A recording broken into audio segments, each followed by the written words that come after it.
পুরনো বটগাছটার নিচে দাঁড়িয়ে আছে রাজ। তার বুকের ভেতরটা যেন অদ্ভুতভাবে কাঁপছে। জীবনে অনেক কিছুর মুখোমুখি হয়েছে সে, মারপিট, ঝামেলা, অপমান, একাকিত্ব, কিন্তু আজকের মতো এত নার্ভাস কোনো দিন হয়নি। নন্দিনী তার সামনে দাঁড়িয়ে, মুখে হালকা হাসি, আর দূরে একটা গাছের আড়ালে দাঁড়িয়ে অর্ক, সুরাজ, তিথি আর রুহি উকি মারছে। অর্ক ফিসফিস করে বলল, আমার নিজের প্রেমের সময়ও এত টেনশন হয়নি। তোর কোনোদিন প্রেমই হয়নি, সুরাজ উত্তর দিল। দুজন আবার ঝগড়া শুরু করে দিল। তিথি বিরক্ত হয়ে বলল, এই চুপ করো তো তোমরা, কিছুই শুনতে পাচ্ছি না। ওদের থেকে একটু দূরে দাঁড়িয়েছিল অনিক। অন্যদের মতো উকি মারছিল না, শুধু নীরবে দাঁড়িয়েছিল। তার চোখ দুটো স্থির ছিল রাজ আর নন্দিনীর উপর। ওদিকে নন্দিনী ধীরে ধীরে বলল, তুমি সেদিন বলেছিলে তুমি আমাকে ভালোবাসো। রাজ মাথা নাড়ল, হ্যাঁ, আজও বলছি, আগামীকালও বলবো। নন্দিনীর মুখে অজান্তেই হাসি ফুটে উঠল। তোমার একটা সমস্যা আছে জানো? কি? তুমি খুব বেশি জেদি, জানি। খুব রাগী, সেটাও জানি। খুব বিরক্তিকর, এটাও জানি। নন্দিনী এবার হেসে ফেলল, সব জানো? ভালোবাসো? রাজ এক মুহূর্তও না ভেবে বলল, সবচেয়ে বেশি।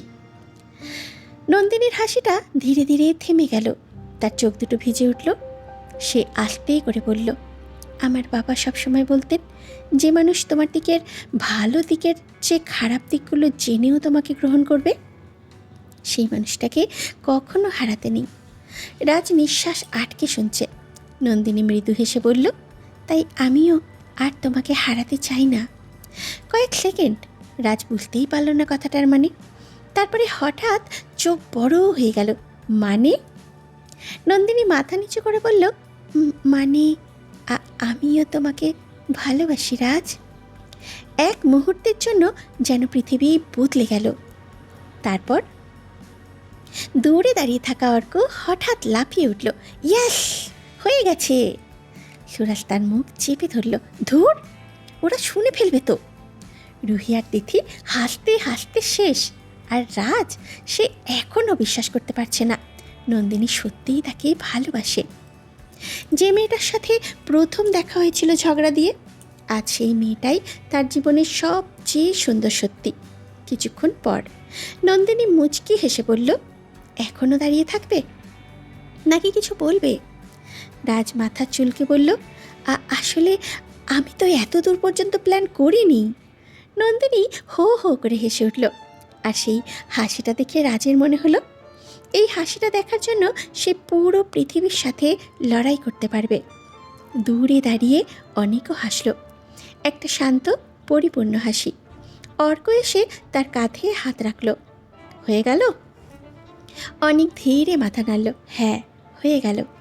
তার চোখে এক ফোঁটা জল চিকচিক করছিল, কিন্তু ঠোঁটে হাসি ছিল, কারণ আজ তার বন্ধু সত্যিই সুখী। আর সেই সুখের কাছে নিজের না পাওয়াটা খুব ছোট মনে হচ্ছিল। সেদিন সূর্যটা ধীরে ধীরে অস্ত যাচ্ছিল, আর তার সাথে সাথে অনেক সিংহরায়ের বুকের ভেতরে লুকিয়ে থাকা একটা অসমাপ্ত গল্প নিঃশব্দে শেষ হয়ে যাচ্ছিল। রাজ আর নন্দিনীর সম্পর্ক শুরু হওয়ার পর যেন সব কিছু খুব দ্রুত বদলে যেতে লাগলো। আগে সেই ঝগড়াটে দুজন মানুষ এখন বিশ্ববিদ্যালয়ের সবচেয়ে আলোচিত জুটি। ক্যান্টিনে একসাথে, লাইব্রেরিতে একসাথে, ক্যাম্পাসে একসাথে। আর তাদের নিয়ে সবচেয়ে বেশি মজা করত অর্ক, সুরাজ, তিথি আর রুহি। একদিন ক্যান্টিনে বসে সবাই আড্ডা দিচ্ছে। নন্দিনী তখন রাজকে নোটস বুঝিয়ে দিচ্ছে। অর্ক ফিসফিস করে বলল, দেখেছিস, যে ছেলেটা বইয়ের নাম শুনলেই পালাতো, সে এখন নিজে থেকে পড়তে বসে।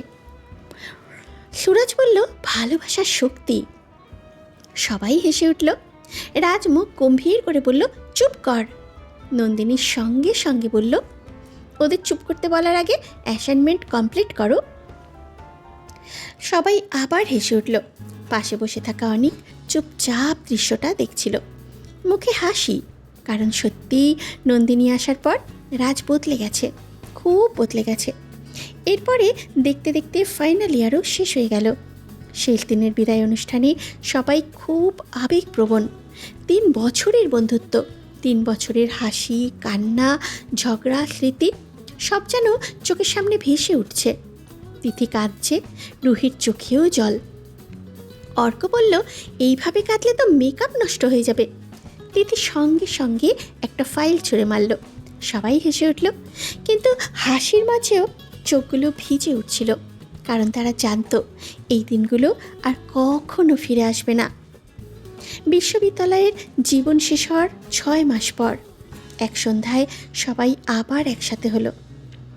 তবে এবার বিশ্ববিদ্যালয় নয়, রাজের বাড়িতে। সবার মুখে উত্তেজনা, কারণ আজ রাজ একটা গুরুত্বপূর্ণ ঘোষণা দেবে। অর্ক বলল, বল এবার। আর সাসপেন্স না।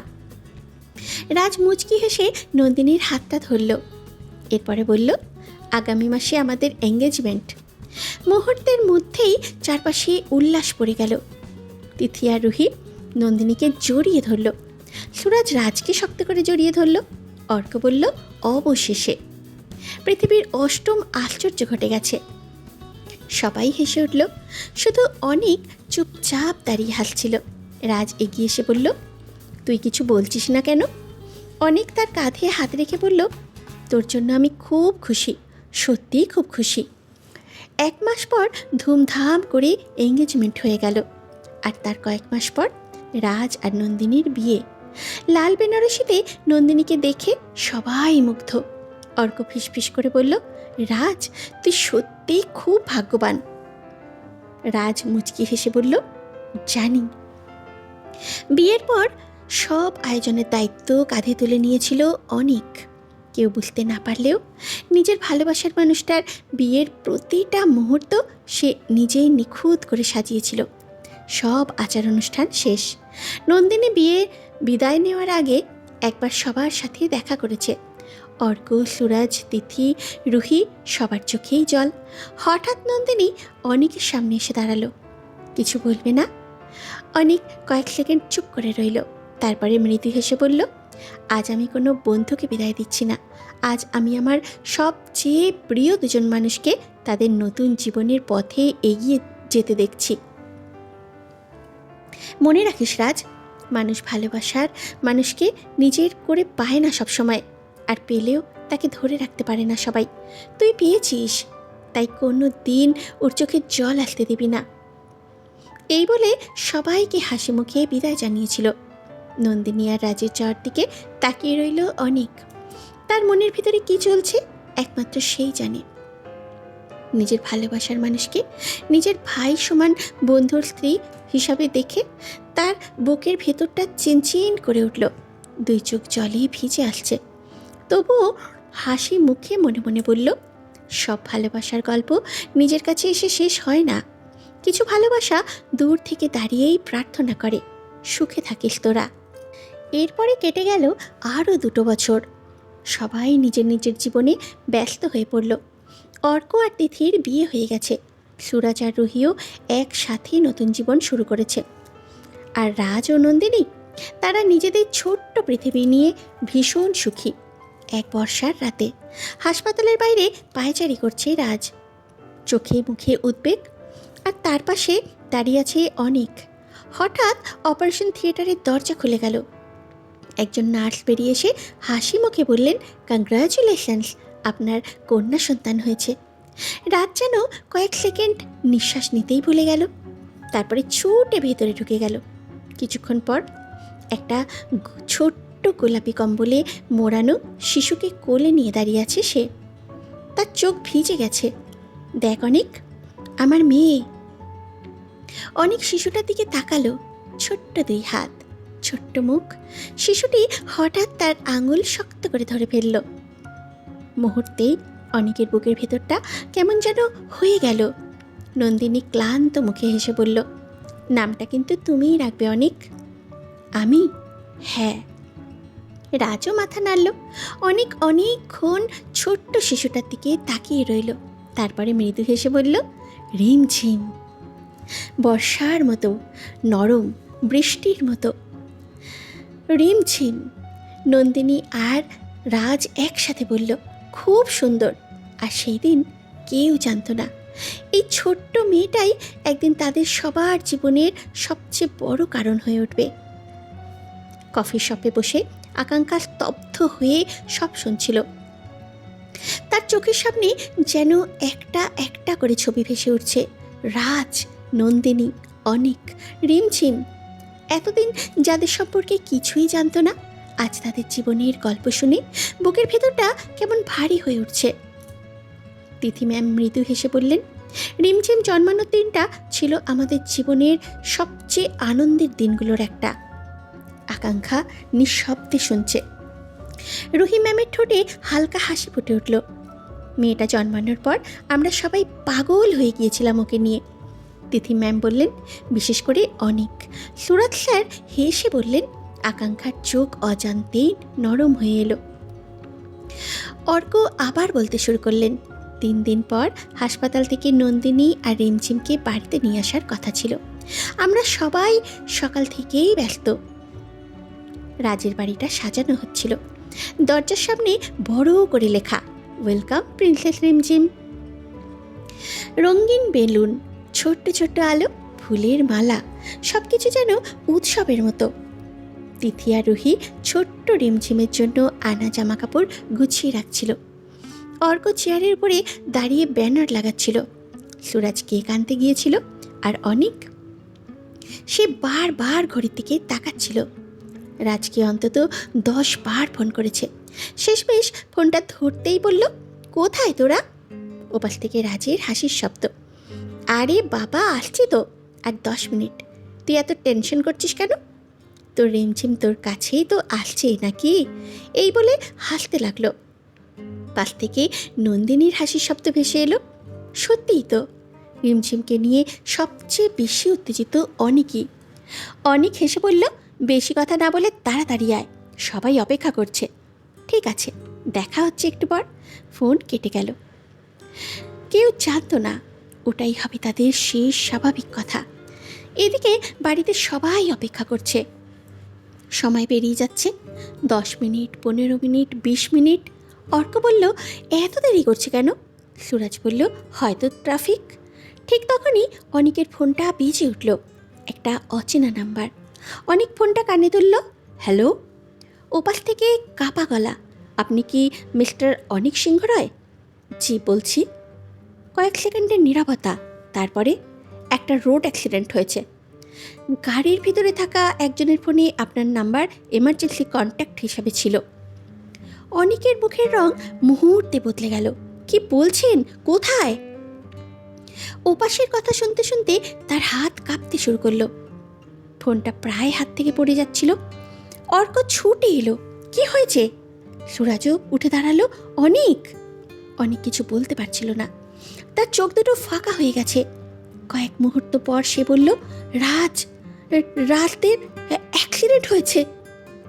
চারপাশটা হঠাৎ নিস্তব্ধ হয়ে গেল। তিথির হাত থেকে ছোট্ট গোলাপি জামাটা মাটিতে পড়ে গেল। রুহি স্থির হয়ে দাঁড়িয়ে রইল।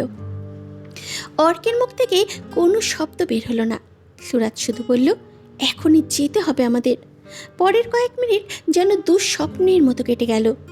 সবাই ছুটল হাসপাতালে। পেছনে পড়ে রইল সাজানো বাড়ি, রঙিন বেলুন, কেক, ফুল, আর ছোট্ট রিমঝিমকে বরণ করার হাজারো স্বপ্ন। যে বাড়িতে কয়েক মিনিট পর হাসির শব্দ ওঠার কথা ছিল, সেই বাড়িতে নেমে এলো এক অজানা আতঙ্ক। কফি শপের টেবিলে বসে থাকা আকাঙ্ক্ষা অজান্তেই নিজের 2 হাত শক্ত করে চেপে ধরল।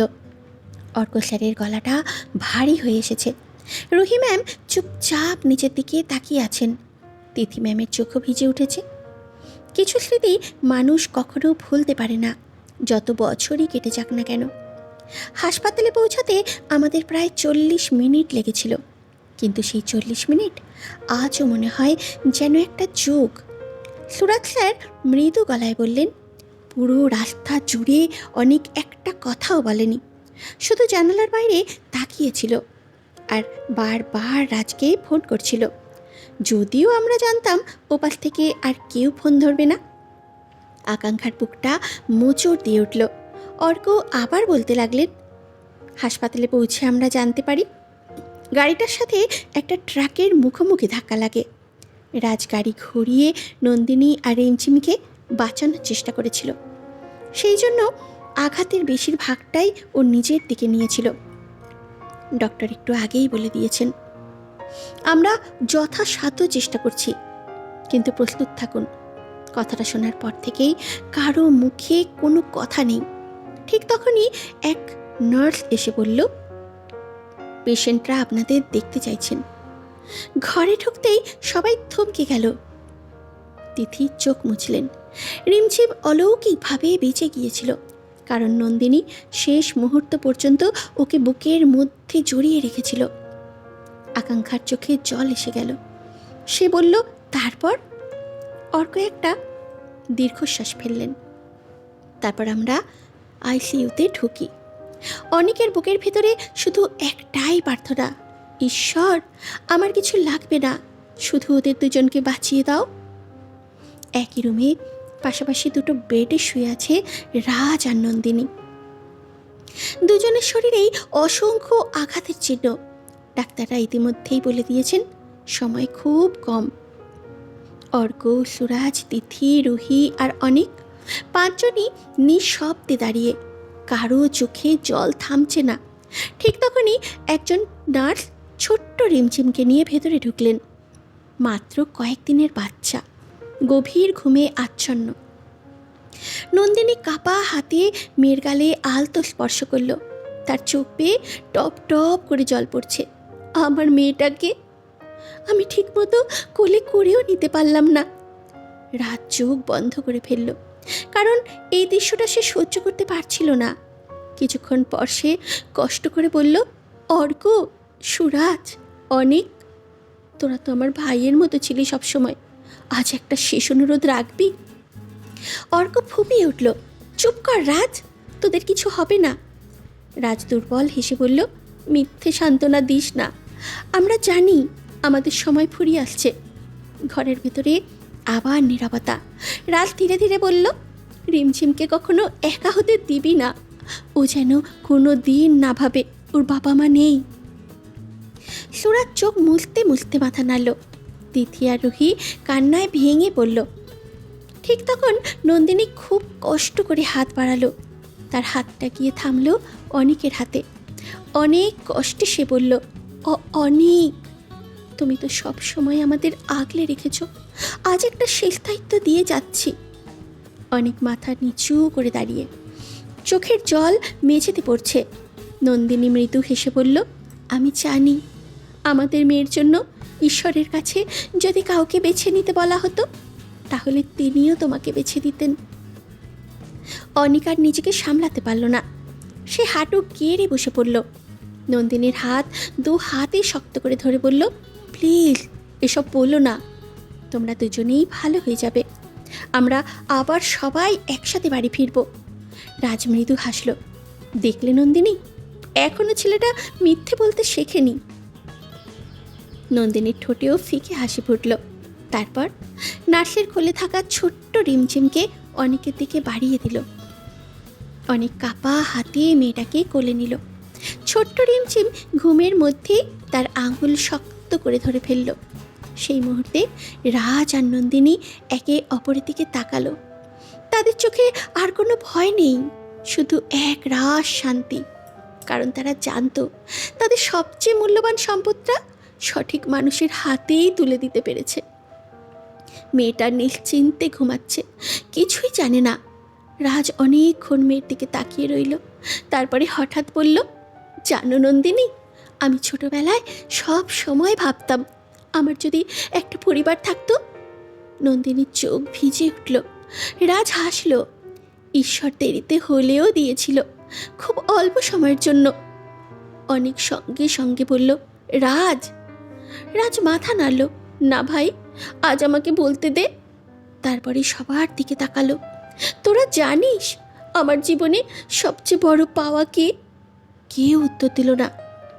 রাজ নিজেই বলল, বন্ধু। তারপরে নন্দিনী, তারপরে এই পুচকি। আজ থেকে ও শুধু আমাদের মেয়ে না, তোদের সবার মেয়ে। নন্দিনী চোখ বন্ধ করার আগে শেষবার বলবো, রিমঝিমকে বলবে ওর বাবা মা ওকে পৃথিবীর সব কিছুর চেয়েও বেশি ভালোবাসত। আর এক মুহূর্তে, সেই মুহূর্তেই ঘরের ভেতরে দাঁড়িয়ে থাকা 5টা মানুষ বুঝে গিয়েছিল তাদের জীবনে আর কোনো দিন আগের মতো থাকবে না। রাজ নন্দিনী পাশাপাশি 2 বেডে শুয়ে দুজনের হাত আরও শক্ত করে একে অপরকে আঁকড়ে ধরল। কিছুক্ষণের মধ্যেই আমাদের ছেড়ে, তাদের 3 দিনের রিমঝিমকে ছেড়ে চিরতরে চলে গেল। আর অনেক বুকের কাছে রিমঝিমকে জড়িয়ে দাঁড়িয়ে রইল। সেই মুহূর্তে অনেক মনে মনে একটা প্রতিজ্ঞা করে, আজ থেকে এই মেয়েটার চোখে কোনো দিন একাকিত্ব দেখতে দেব না। যতদিন বাঁচব আমি ওর বাবা হয়ে বাঁচব। কফি শপে বসে থাকা আকাঙ্ক্ষার চোখ বেয়ে অজান্তেই জল গড়িয়ে পড়ল। এতদিন যে মানুষটাকে সে শুধু কঠোর, রাগী আর নিয়ম পাগল শিক্ষক ভেবেছিল, আজ তার জীবনের সবচেয়ে বড় ত্যাগের গল্প শুনছে। আর তার মনে একটাই প্রশ্ন ঘুরপাক খাচ্ছে, একজন মানুষ এতটা ভালো হতে পারে?